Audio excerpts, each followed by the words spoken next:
ओम ज्ञानतिमिरान्धस्य ज्ञानाञ्जनशलाकाय चक्षुरुन्मिलितं येन तस्मै श्रीगुरवे नमः। वाञ्छाकल्पतरुभ्यश्च कृपा सिन्धुभ्यैव च पतितानां पावनेभ्यो वैष्णवेभ्यो नमो नमः। जय श्री कृष्ण चैतन्य प्रभु नित्यानंद श्री अद्वैत गदाधर शिवासादि गौर भक्तवृंद। हरे कृष्ण कृष्ण कृष्ण हरे हरे, हरे राम राम राम हरे हरे। तो कल हम लोग ने स्टॉप किया है श्लोका नंबर 83 पर, और ये था कि हम पढ़ रहे थे कि आखिर माँ सची ने आई ने क्या ऐसा वैष्णव अपराध किया था जिसके लिए महाप्रभु भी उनको कृष्ण प्रेम नहीं दे पा रहे थे। तो आधा हमने पढ़ लिया है, आधा आगे पढ़ते हैं। कृष्ण पूजा कृष्ण धर्म केहा न जानाया, यथा अध्यापक सब तर्क से बाखाने। कृष्ण भक्ति कृष्ण पूजा किछु ही न जाने, यदि वह पढ़ाए के हा भागवत गीता। सेहा ना बाखाने भक्ति करे शुष्क चिंता, सर्वस्थाने विश्व रूप ठाकुर बेड़ाए। भक्ति योग ना सुनिया बड़ा दुख पाए, सकले अद्वैत सिंह पूर्ण कृष्ण भक्त शक्ति। पढ़ाइया वशिष्ठ बाखाने कृष्ण भक्ति, अद्वैतेरे व्याख्या बुझे है न को न आछे। वैष्णवेरा अग्रगण्य नदी माझे, चतुर्दी के विश्व रूप पाए मनो दुख। अद्वैतेरे स्थाने सबे पाए प्रेम सुख, निरवधि थाके प्रभु अद्वैतेरे संगे। विश्व रूप सहिता अद्वैत रस रंगे, परम बालका प्रभु गौरांग सुंदर। कुटिला कुंटला वेश अति मनोहर, माए भले विश्वभर यारड़ा दिया। तुम्हारा भाई रे झाट दाकी आन गया, माएरा आदेशे प्रभु धाये विश्वभर। सत्वरे आईला यथा अद्वैतेरे घर, बसिया छे अद्वैत बेरिया भक्तगण। शिवासादि करिया यते का महाजन, विश्वम्बर बले भाई भात खाओ गिया। विलंब ना करा बले हसिया हसिया, हरिला सबार चित्त प्रभु विश्वम्भर। सबे देखे शिशु रूप परम सुंदर, मोहित हैया चाहे अद्वैत आचार्य। सेई मुखा चाहे सबा परिहरि कार्य, एई मता प्रतिदिन मायेरा आदेशे। विश्व रूपे डाकी वारा छले ते आई से, चिंत्य ए अद्वैत चित्ते देखी विश्वम्भर। मोर चित्त हरे शिशु परम सुंदर, मोर चित्त हरिते की पारे अन्य जन। एई वा मोहारा प्रभु मोहे मोर मन, सर्वभूत हृदय ठाकुर विश्वम्भर। चिंतित अद्वैत झाट चली आए घर, निरावधि विश्व रूप अद्वैतेरा संगे। छाड़ी या संसार सुख गोड़ा ये न रंगे, विश्व रूप कथा आदि खंडे ते विस्तार। अनंत चरित्र नित्यानंद कलेवरा, ईश्वरेरा इच्छा सभा ईश्वर से जाने। विश्व रूप संन्यास करिला कथा दीना, जगते विदिता नाम श्री शंकर आरण्य।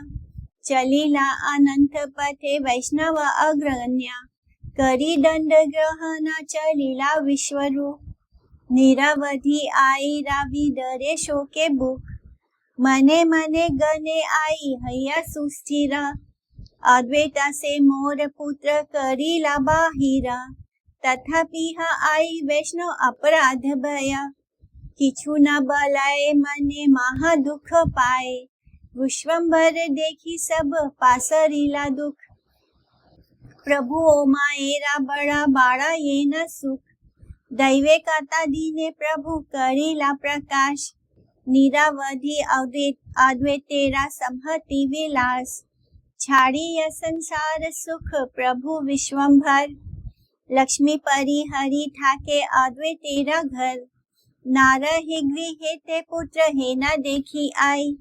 एहो पुत्र नीला मोर आचार्य गोसाई, सेई दुखे सबे एई बलि लेना आई। केवल अद्वैत द्वैत ए बड़ा गोसाई, चंद्र सम एक पुत्र करिया बाहिर, एहो पुत्र ना दिले ना करी वारे स्थिर, अनाथिनी मोरे तक हारो नहीं दया, जगते अद्वैत मोहे से द्वैत माया, सबे एई अपराध आर किछु नाई, इहारा लागिया भक्ति ना देना गोसाई। इसलिए यानी माता से ये अपराध हो गया कि उन्होंने मन में ये सोचा कि ये जो अद्वैत आचार्य है, इनके कारण मेरा एक पुत्र तो सन्यासी हो गया। और धीरे धीरे क्या होता है, महाप्रभु भी अपना घर बार छोड़ के ज्यादातर समय अपनी अद्वैत आचार्य के पास ही समय बिताने लग जाते हैं। और इस कारण क्या होता है, माँ को लगता है कि पहले तो मेरा एक बेटा इनके वजह से चला गया, सन्यासी ले गया, अब दूसरा भी उसी रास्ते पर चल रहा है। ये सब कुछ किसके कारण हो रहा है? अद्वैत प्रभु के कारण हो रहा है। और यही अपराध हुआ है माँ सच्ची से। वस्तु के विचार से वह भी अपराध नहीं था, यानी देखा जाए तो ये कोई अपराध भी नहीं था, फिर भी प्रभु ने इसे अपराध घोषित किया, यानी महाप्रभु ने इसको अपराध कहा। संसार इन्हें अद्वैत नाम से क्यों पुकारता है? किसी कारण से असंतुष्ट होकर आई ने इन्हें द्वैत कहा था। वह कथा मैं कहता हूँ, सावधानी से सुनिए। इस प्रसंग में विश्वरूप का आख्यान कह रहा हूँ। भुवन दुर्लभ रूप वाले महातेजोमय विश्वरूप महर्षि महाप्रभु गौरांग के बड़े भाई थे। वे परम सुधीर एवं सभी शास्त्रों में पारंगत थे। उनका श्री अंग नित्यानंद स्वरूप से अभिन्न था, यानी वो भी नित्यानंद स्वरूप ही थे। नवद्वीप में ऐसा कोई नहीं था जो उनकी व्याख्या को समझ सके। शैशव में प्रभु बालकों के साथ अवस्थित रहते थे। एक दिन मिश्रवर जगन्नाथ किसी सभा में जा रहे थे। उनके पीछे उनका परम सुंदर पुत्र विश्वरूप भी जा रहा था। जगन्नाथ मिश्रा भट्टाचार्य सभा में अपने पुत्र के साथ उपस्थित हुए। विश्वरूप को देखकर सभा में उपस्थित सभी को बड़ा कौतूहल हुआ। नित्यानंद के से रूप वाले प्रभु विश्वरूप परम सुंदर थे। सर्वशक्तिमान प्रभु ने सबका हृदय हरण कर दिया। किसी एक भट्टाचार्य ने पूछा, क्या पढ़ते हो बालक? विश्वरूप ने उत्तर दिया, कुछ कुछ मैं सब में से पढ़ा हूँ। शिशु समझकर, बच्चा समझकर, किसी ने और कुछ नहीं कहा। परंतु पुत्र के अहंकार भरी बात सुनकर मिश्र को दुख हुआ। जगन्नाथ मिश्र जो उनके पिता है, उनको दुख हुआ। अपना कार्य समाप्त करके मिश्र घर की ओर चल पड़े। जाते जाते रास्ते में उन्होंने विश्वरूप को एक थप्पड़ मारा और कहा, जिस पुस्तक को तू पढ़ता है उसके बारे में ना कहकर तूने सभा में उपस्थित सभी को क्या बोल दिया? सभी ने तुम्हें मूर्ख समझा, मुझे भी लज्जित किया और अपमानित होना पड़ा। यानी मिश्रा को लगा कि उनके पुत्र के कारण उनका अपमान हुआ। जो पढ़ता है वो ना बताकर क्या बोला विश्वरूप ने कि मैं सब में से कुछ कुछ पढ़ा हूँ। इस प्रकार पुत्र के प्रति क्रोध प्रकट करके महाभाग्यवान जगन्नाथ अपने घर की ओर चले गए। विश्वरूप क्या कहते हैं, फिर से उसी सभा में जाते हैं, उस भट्टाचार्य वाली सभा में, और हंसकर सभी भट्टाचार्यों से कहने लगे, आपने तो हमें कुछ पूछा ही नहीं। ऊपर से हमारे पिताजी की मार खाने को मिली। यदि आप हमसे प्रश्न पूछना चाहते हैं तो सब मिलकर प्रश्न कीजिए। ये सुनकर एक भट्टाचार्य हंसकर कहने लगा, सुनो बालक, आज तुमने जो कुछ भी अध्यापन किया है उसके बारे में कुछ कहो। विश्वरूप भगवान ने सूत्रों की व्याख्या की। सभी ने उस व्याख्या को सही माना। वे कहने लगे, सूत्रों की सही व्याख्या की है तुमने। प्रभु बोले, मैंने तो आप लोगों को बहकाया है, पर आप लोग कुछ भी नहीं समझे। ऐसा कहकर प्रभु ने अपनी सभी व्याख्याओं का पहले जो बताया, बाद में उसी का खंडन किया। इससे सभी लोग बड़े आश्चर्यचकित हो गए। इस प्रकार से प्रभु ने 3 बार व्याख्याओं का खंडन किया। फिर जो बोला वो सबको सही लगने लगा, फिर उसी बात को खंडित कर दिया। तीसरी बार व्याख्या किया, फिर उनको लगा ये अब जो बोल रहा है सही है, लेकिन फिर उसका खंडन कर दिया और फिर 3 बार उसको स्थापित भी किया। व्याख्या को सुनकर सभी ने माना कि ये बालक परम सुबुद्धिमान है, परंतु विष्णु माया से मोहित किसी को भी उनके तत्व के बारे में कुछ भी पता नहीं चल पाया। इस प्रकार से विश्वरूप नवद्वीप में अवस्थान करते थे, परंतु भक्ति रहित लोगों को देखकर उनको सुख नहीं मिलता था। सब संसार व्यवहार मद में मोहित थे। कोई भी वैष्णव के मंगल में यश के बारे में विचार नहीं रखता था।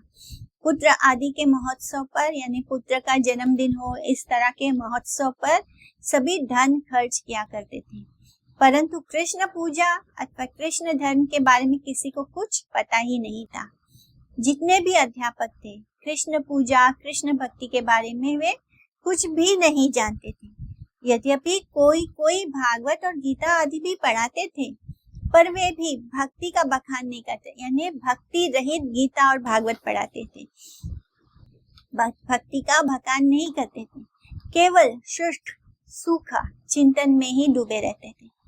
ठाकुर विश्वरूप ने, यानी मेंटल स्पेक्युलेशन में, ठाकुर विश्वरूप ने सभी स्थानों पर भ्रमण किया, परंतु कहीं भी भक्ति योग के बारे में कुछ भी न सुनकर उनको बड़ा दुख हुआ। केवल पूर्ण कृष्ण भक्ति स्वरूप अद्वैत सिंह वशिष्ठ पढ़ाते हुए भी कृष्ण भक्ति का बखान किया करते थे। इस तरह जो अद्वैत आचार्य थे, केवल वही थे जो वो वाशिष्ठ पढ़ाते थे, तब भी वो कृष्ण भक्ति का ही व्याख्यान करते थे। नवद्वीप में ऐसा कौन था जो वैष्णव के अग्रगण्य अद्वैत की व्याख्या को समझ सके। विश्वरूप को चतुर्दिक से मानसिक दुख मिलता था, चारों तरफ से उनको केवल मानसिक दुख मिलता था। केवल अद्वैत के पास ही उनको प्रेम सुख प्राप्त होता था। वे निरंतर प्रभु अद्वैत के साथ ही रहने लगे। अद्वैत भी विश्वरूप के साथ रहकर रसास्वादन के आनंद में मस्त थे। अति मनोहर वेशधारी, कुटिल कुंटल युक्त परम सुंदर प्रभु गौरांग अभी बालक थे। माँ उनसे बोली, विश्वंभर दौड़ जाओ, अपने भाई को जल्दी बुला लाओ। माँ की आज्ञा सुनकर विश्वंभर प्रभु तुरंत दौड़ पड़े और जहाँ अद्वैत का घर था वहां उपस्थित हो गए। तो ये वाली लीला हम लोग ने आदि खंड में पढ़ी थी। तो वहां जाते हैं अपने भैया को बुलाने खाना खाने के लिए। श्रीवास आदि जितने भी भक्त महाजन थे, उन सब से घिरे हुए अद्वैत अपने आसन पर विराजमान थे। विश्वंभर ने हंसकर कहा, भाई चलकर भोजन कर लो, देर मत करो। ऐसा कहते हुए प्रभु विश्वंभर ने सबका दिल जीत लिया। शिशु रूप परम सुंदर प्रभु को सब देखते रह गए। अद्वैत आचार्य ने भी मोहित होकर उन्हें देखा और सभी कार्यों का परित्याग करके उस मुख कमल को देखते ही रह गए। इस प्रकार से विश्वंभर प्रभु विश्वरूप को बुलाने के छल से प्रतिदिन अद्वैत के घर जाने लगे। विश्वंभर को देखकर अद्वैत मन ही मन सोचा करते कि ये परम सुंदर शिशु मेरा मन हरण कर रहा है। क्या दूसरा कोई मेरा मन जीत सकता है? यानी दूसरा कोई मने कृष्ण के अलावा क्या कोई और मेरा मन जीत सकता है? संभवतः ये मेरे प्रभु ही हैं और मुझे मोहित कर रहे हैं। ठाकुर विश्वंभर सर्वभूतों के हृदय स्वरूप है, यानी सबकी अंतरात्मा है। अद्वैत को सोच में डुबाकर ठाकुर जल्दी अपने घर लौट आते थे, यानी रोज वो इसी बहाने से अद्वैत आचार्य को मिल लेते थे। संसार सुख को छोड़ विश्वंभर निरंतर अद्वैत के साथ आनंद में रह रहे थे। आदि खंड में अनंत चरित्र और नित्यानंद कलेवर स्वरूप विश्वरूप की कथाओं का विस्तार पूर्वक वर्णन किया गया है। ईश्वर की सब इच्छाओं को ईश्वर ही जानते हैं। कुछ दिनों बाद विश्वरूप ने संन्यास ग्रहण कर लिया और संसार में श्री शंकर आरण्य नाम, यानी उनका जो सन्यासी नाम था वो था श्री शंकर आरण्य, उस नाम से वो प्रसिद्ध हुए। वैष्णवों में अग्रगण्य वे अनंत पथ की ओर चल दिए। दंड ग्रहण पूर्वक विश्वरूप संन्यास के मार्ग पर चले गए। उधर आई का हृदय शोक से विदीर्ण होने लगा। सुस्थिर होने पर आई मन ही मन सोचने लगती, अद्वैत ने ही मेरे बेटे को बाहर किया, यानी ये सब कुछ अद्वैत का किया धरा है, यानी उसी ने मेरे बेटे का ब्रेन वॉश कर दिया है, उसने मुझसे मेरा बेटा छीन लिया, मतलब ये है। तथापि वैष्णो अपराध के डर से आई कुछ बोलती नहीं थी, लेकिन मन ही मन वो अद्वैत को बहुत कोसती थी इस बात के लिए। विश्वम्भर को देखकर आई दुख भूल जाया करती थी, यानी गौरहरि को देखकर वो अपना सारा दुख भूल जाती थी। प्रभु भी माता को बहुत सुख देते थे।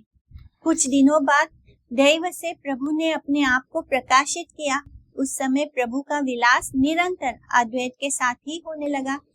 जब प्रभु ने अपनी प्रकाश लीला की, उसके बाद क्या हुआ, महाप्रभु हमेशा निरंतर अद्वैत आचार्य के संग रहने लग गए। संसार सुख को छोड़कर प्रभु विश्वम्भर, लक्ष्मी देवी, उनकी वाइफ से भी दूर अद्वैत के घर पर ही रहने लगे। पुत्र घर में नहीं रहता है, ये देखकर आई कहती थी, आचार्य गोसाई ने मेरे इस पुत्र को भी ले लिया। उस दुख के कारण आई ने केवल इतना ही कहा था कि कौन इन्हें अद्वैत कहता है, ये बड़े गोसाई तो द्वैत हैं। चंद्रमा जैसे एक पुत्र को भी स्थिर नहीं रहने देते हैं। मैं अनाथिनी हूँ, यानी ना मेरा हस्बैंड है और अब बस एक मेरा पुत्र है, तो उसको भी मुझसे छीन रहे हैं, यानी मुझ पर किसी की दया नहीं है। जगत उनको अद्वैत नाम से जानता है, परंतु द्वैत माया के सहारे वे जगत को मोहित करते रहते हैं। बस इसके अतिरिक्त आई का और कोई अपराध नहीं था।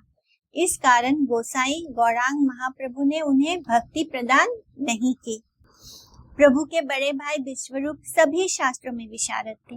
वे श्री नित्यानंद के स्वरूप से अभिन्न विग्रह, यानी वो नित्यानंद ही हैं। विश्वरूप की व्याख्या को सुनने पर उस व्याख्या के विज्ञान सम्मत अर्थ को समझने में कोई भी पंडित समर्थ नहीं था। उस समय साधारण बालकों की भांति विश्वरूप शैशवोचित, बाल उचित विचारों में अवस्थित थे। एक पंडित ने विश्वरूप से पूछा था कि हे वत्स, तुम किस श्रेणी तक पढ़े लिखे हो? इसके उत्तर में विश्वरूप ने कहा, मैंने सभी शास्त्रों में कुछ कुछ अधिकार प्राप्त किया है। इससे गुस्से में आकर उनके पिता जगन्नाथ ने बालक विश्वरूप को प्रताड़ित किया था, थप्पड़ मारा था। पिता से मार खाकर विश्वरूप फिर से पंडितों की सभा में उपस्थित हुए। पंडितों ने जब उनसे फिर एक बार पूछा तो उन्होंने वेदांत सूत्र की व्याख्या की। इससे श्रोतृ वर्ग परम संतुष्ट हुआ। ये देखकर विश्वरूप ने पुनः उस व्याख्या के विरुद्ध एक और व्याख्या प्रस्तुत की। इस द्वितीय व्याख्या के प्रतिपक्ष में फिर से तीसरी व्याख्या प्रस्तुत करते हुए विश्वरूप ने पूर्व मत का प्रतिपादन किया।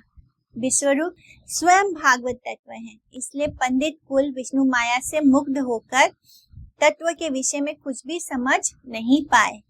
जो बैठे हुए लोग थे भट्टाचार्य सभा में, वो सब उनकी बातों को समझ नहीं पाए, तत्व के विषय में कुछ भी समझ नहीं पाए। यानी विश्वरूप कौन है, वो साक्षात भगवान है, नित्यानंद स्वरूप है, ये सब कुछ वो लोग नहीं जान पाए। इतनी ज्ञानी कैसे है, वो कुछ भी नहीं समझ पाए भगवान विष्णु की माया के कारण। उन लोगों ने आत्मा की नित्य वृत्ति भक्ति उन्मेषित नहीं थी, यानी उनके हृदय में भक्ति देवी नहीं थी। इस कारण वो विश्वरूप के उस व्याख्या को समझने में असमर्थ थे। उन लोगों को समझने का अधिकार नहीं मिला था। इससे संकर्षण प्रभु विस्मित नहीं हुए। संकर्षण प्रभु माने विश्वरूप। संसारिक विचारों में प्रमत्त होकर साधारण लोगों ने जीवों के लिए परम मंगल में विष्णु भक्ति की प्रतिष्ठा का अनुमोदन नहीं किया। वैष्णव गण ही सर्वोत्तम, सर्वश्रेष्ठ एवं कीर्तिमंत है। इस बात को व्यवहार रस मुग्ध साधारण जन समझ नहीं पाए। यानी जो साधारण जन थे वो वैष्णव गण की जो सर्वोत्तमता है, सुप्रीमेसी है, उसको नहीं समझ पाए।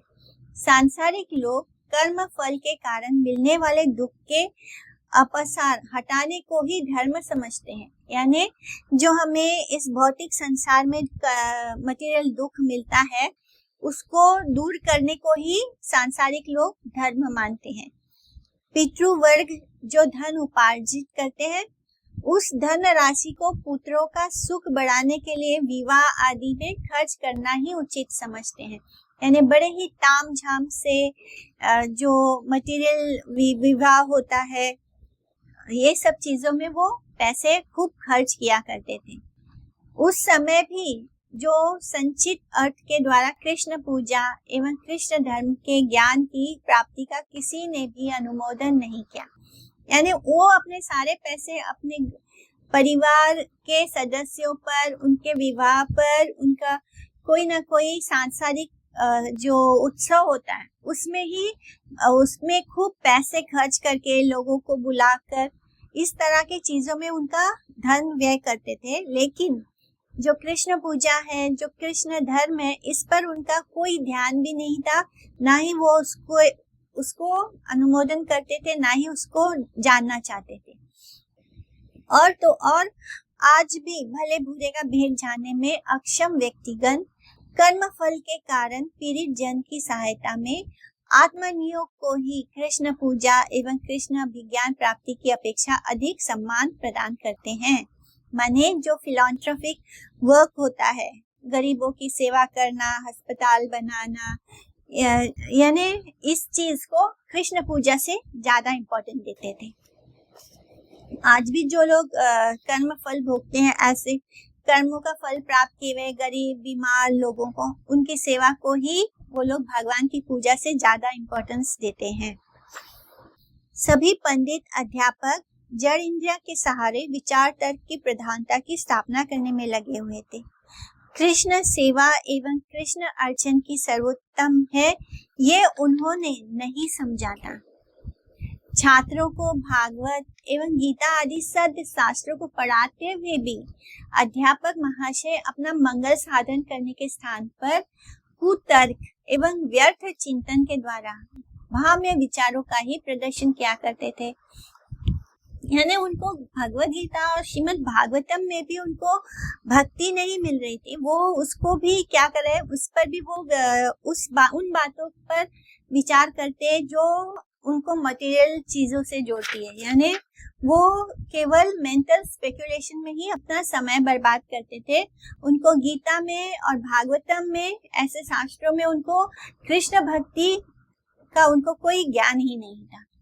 योग वशिष्ठ की व्याख्या करते समय अद्वैत प्रभु उसमें से कृष्ण भक्ति की व्याख्या किया करते थे।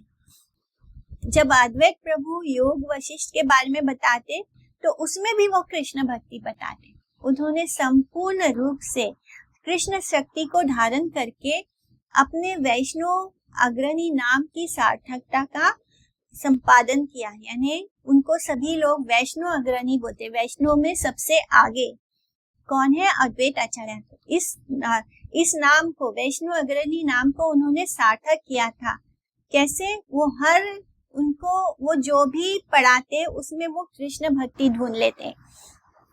महाप्रभु के अग्रज यानी महाप्रभु के जो बड़े भाई विश्वरूप को जगत में कहीं भी हरि भक्ति की चर्चा सुनाई न देने के कारण, क्योंकि सभी जगह मटेरियल लोग थे उस समय नाडिया में, तो इस कारण उनको कहीं भी हरि भक्ति की चर्चा सुनाई नहीं देती थी। इस कारण से विशेष रूप से विश्वरूप जो है वो दुखी रहते थे। इसलिए वे अद्वैत प्रभु के साथ रहकर, क्योंकि अद्वैत प्रभु हर समय कृष्ण चिंतन करते, कृष्ण भक्ति की व्याख्या करते थे, इसलिए उनको अद्वैत प्रभु का संग बहुत अच्छा लगता था, परम आनंद देने वाला। विश्वरूप अद्वैत प्रभु के संग से पितृगृह का परित्याग करके, यानी अपने पिता का घर का त्याग करके अनंत पद के यात्री बन गए। उनका संन्यास नाम शंकरारण्य हुआ।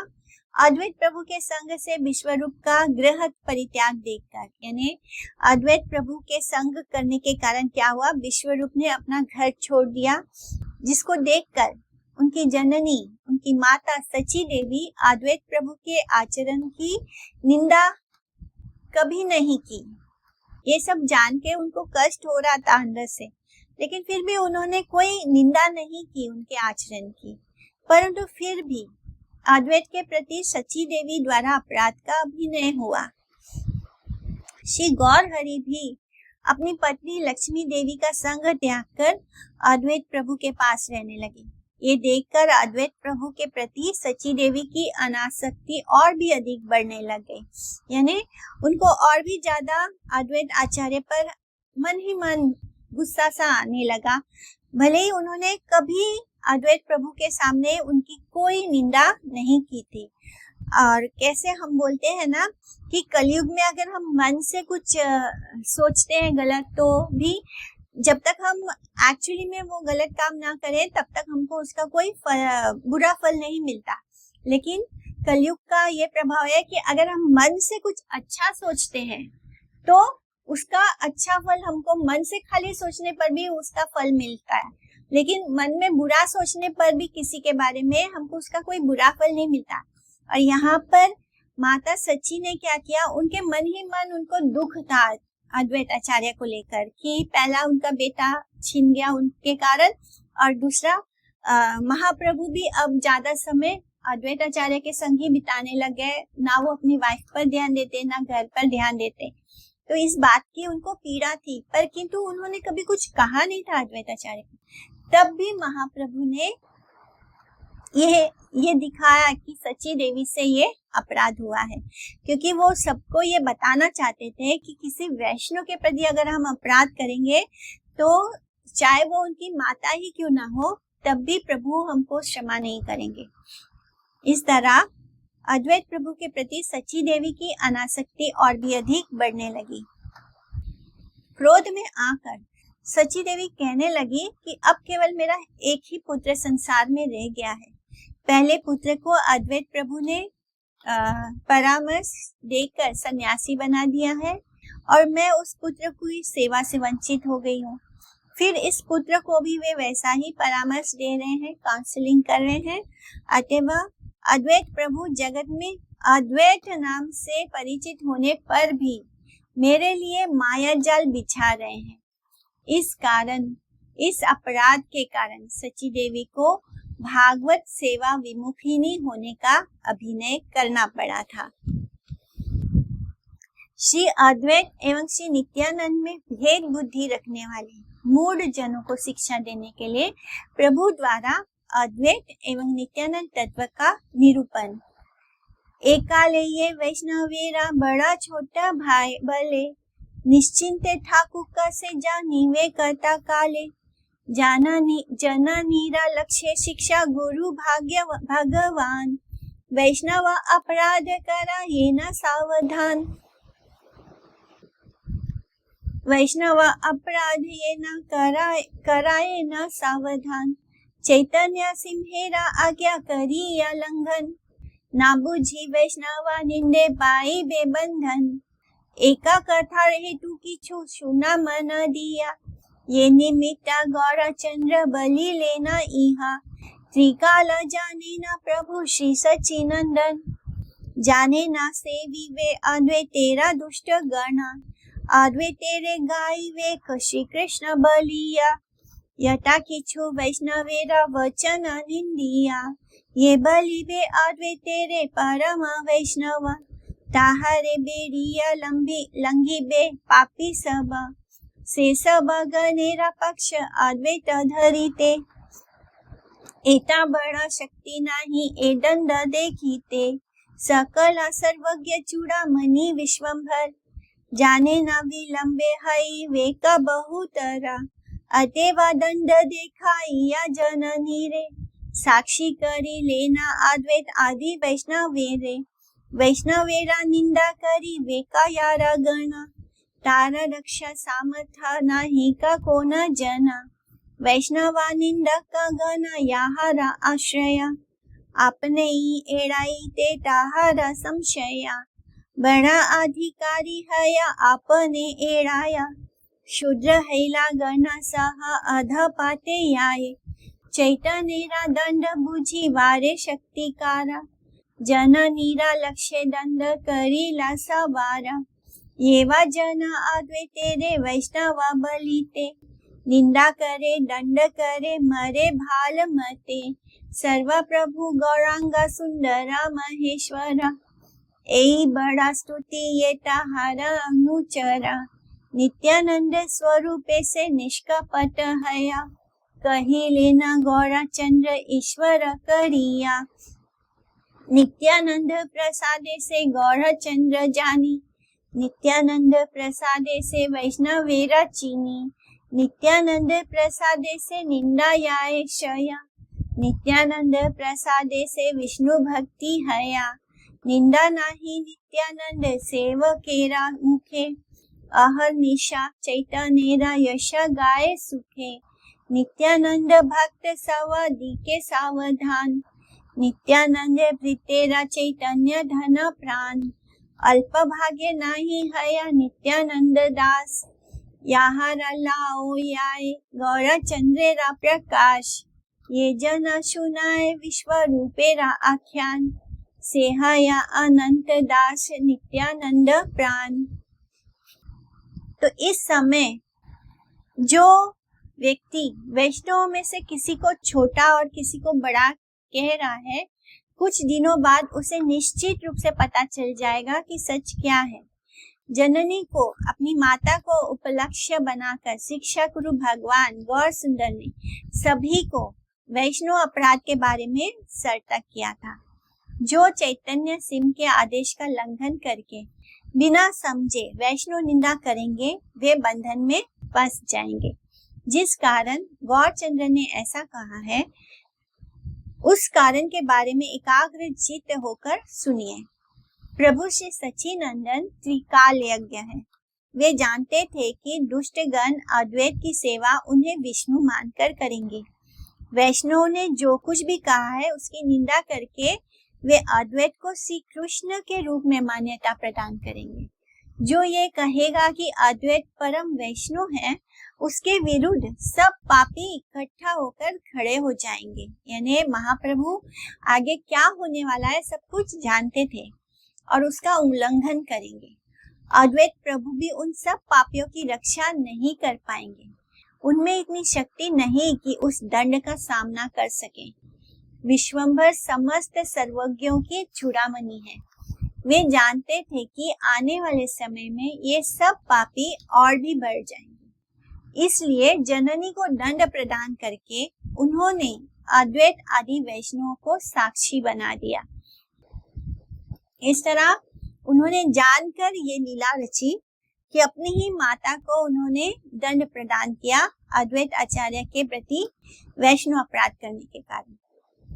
इस तरह उन्होंने अद्वैत आचार्य को और बाकी सब वैष्णवों को इस बात का साक्षी बनाया। जिन लोगों के गण वैष्णव की निंदा करेंगे, यानी जिन लोगों के शिष्य वगैरह जब अगर वैष्णव की निंदा करेंगे तो उनकी रक्षा कोई भी नहीं कर पाएगा।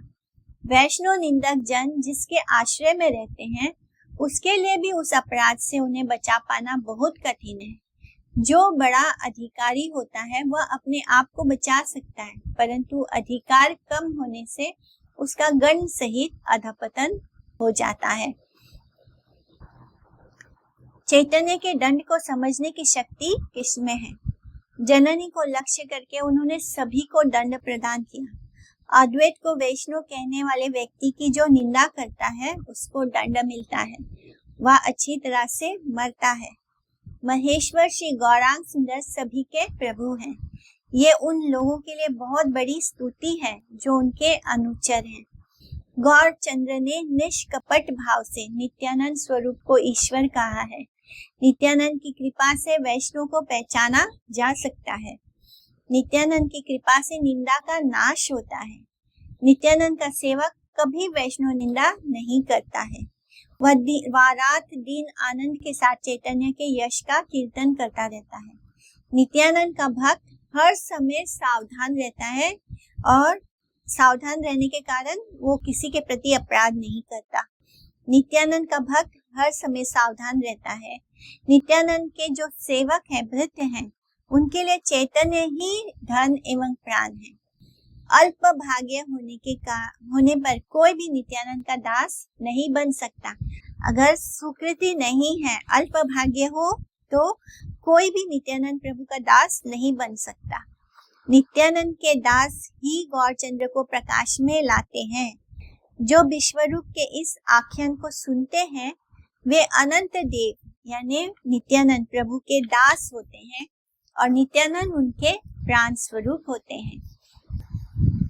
कोई कोई व्यक्ति श्री गौर सुंदर की माता के द्वारा अद्वैत चरण में किए गए अपराध का विचार करके अद्वैत प्रभु को श्री कृष्ण कहकर भ्रांत होंगे एवं श्री नित्यानंद प्रभु के साथ अद्वैत प्रभु के तारतम्य का विचार करते हुए नित्यानंद को छोटा छोटा समझेंगे। वे सब लोग भगवान श्री गौर सुंदर के दोनों सेवकों में से कौन बड़ा कौन छोटा यानी नित्यानंद प्रभु बड़े हैं या अद्वैत आचार्य बड़े हैं, ऐसा मनोधर्मी विचार करने का गुरुतर फल बहुत जल्दी ही जान पाएंगे। क्योंकि हमें वैष्णव के प्रति ये विचार नहीं रखना है कि ये सही है या ये गलत है या ये बड़ा है ये छोटा है। ऐसा करने से भी वैष्णव अपराध होता है। तो वे सब लोग भगवान श्री गौर सुंदर के दोनों सेवकों में से कौन बड़ा कौन छोटा, ऐसा मनोधर्मी विचार करने का गुरुतर फल बहुत जल्द ही जान पाएंगे। अपनी जननी के द्वारा अद्वैत प्रभु को वैष्णव श्रेष्ठ के रूप में परिचित करा देने पर भी कई मूढ़ व्यक्तिगण उनको स्वयं भगवान कृष्ण समझने की भूल ना कर बैठे। तो इस तरह उन्होंने अपनी माता को ही वैष्णव अपराधी बना दिया, जिससे कि सबको ये पता चले कि अद्वैत आचार्य कौन है, वैष्णव श्रेष्ठ है। बिकॉज जो आगे उनके शिष्य गण है वो उनको ही कृष्ण या विष्णु मानने लगेंगे। स्वयं भगवान कृष्ण समझने की भूल ना कर बैठे, इसलिए अपने भक्त अद्वैत को वैष्णव के रूप में ज्ञापित एवं प्रचारित करना ही श्री गौरहरि का उद्देश्य था। श्री अद्वैत प्रभु के कतिपय दुष्ट स्तावक स्तुति करता जन ब्रह्मवश कहीं उनको श्री कृष्ण न मानने लग जाए एवं गौर सुंदर और श्री नित्यानंद को उनका अनुगत न समझ बैठे। उस अपराध से उन लोगों को बचाने के लिए ही अद्वैत प्रभु को वैष्णव तत्व में स्थापित करने के उद्देश्य से जननी का माता सची का अपराध क्षमापन करवाया गया है।